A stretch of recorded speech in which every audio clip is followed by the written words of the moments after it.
You know what I've been thinking about lately? The quiet, uncomfortable realization that the life you're living right now is a direct reflection of what you've decided is acceptable.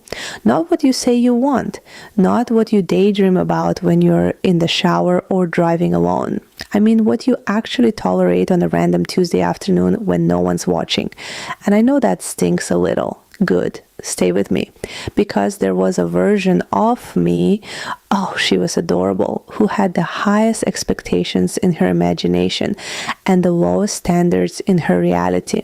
Like, I wanted softness, consistency, effort, emotional intelligence, and I was entertaining confusion, half texts, last minute plans, and people who made me feel like I was a lot for simply existing. And I had the nerve to be confused about why my life felt off. Be honest with yourself for a second, not performative honesty, real, slightly embarrassing honesty. Where are you saying it's fine when it's actually not? Where are you over-explaining your needs so someone else can comfortably ignore them? Where are you shrinking just enough to keep something or someone? Because that right there, that's your standard, not your Pinterest board, not your notes app affirmations. Your standard is what you let slide. And here's the part no one wants to say out loud. People don't rise to your potential. They meet your boundaries. If you keep accepting inconsistency, you will keep experiencing inconsistent people. If you keep rewarding bare minimum behavior with your time, your attention, your energy, congratulations, you just trained your environment to give you less. I know, it sounds harsh. I'm saying it with love and a perfectly arched eyebrow, because once you see it, you can't unsee it. I had to sit with this one day and realize, oh, I'm not unlucky. I'm just available for things that don't meet me. That's it. And the shift, it wasn't loud. It wasn't some dramatic movie-like moment. It was subtle, internal, almost quiet. I just stopped negotiating with things that felt wrong. I stopped giving people the benefit of the doubt when their actions were already very clear. I stopped auditioning for roles in spaces where I should have been automatically cast.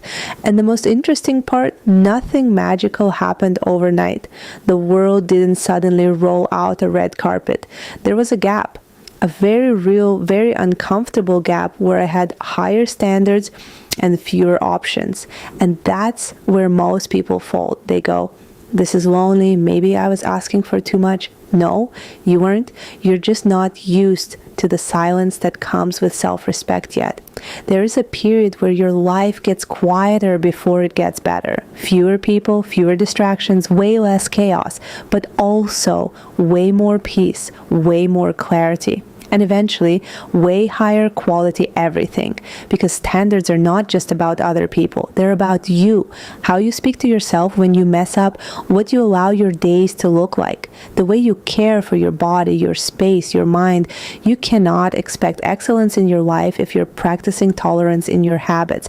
And I'm not saying be perfect. I'm saying be intentional. Be the kind of woman who notices immediately when something feels off and actually listens to that. Be the kind of woman who doesn't need 10 examples of disrespect to finally walk away. Be the kind of woman who chooses herself so consistently that anything less than alignment feels almost embarrassing to entertain. And yes, that will make some people uncomfortable. Good. You are not here to be easily digestible. You are here to be deeply fulfilled. And fulfillment has standards. So if your life doesn't feel like it matches the vision in your head right now, don't spiral, don't get dramatic, just get honest. Raise the standard in one area. Maybe it's how you let someone speak to you. Maybe it's the kind of effort you accept. Maybe it's what you require from yourself when no one's clapping. Just one. Because the moment you raise it and actually hold it, you shift the entire trajectory of your life. Not because the world changed, but because you did. And once you decide, this is what I accept, this is what I no longer tolerate, everything that doesn't align will either rise or remove itself. Either way, you win.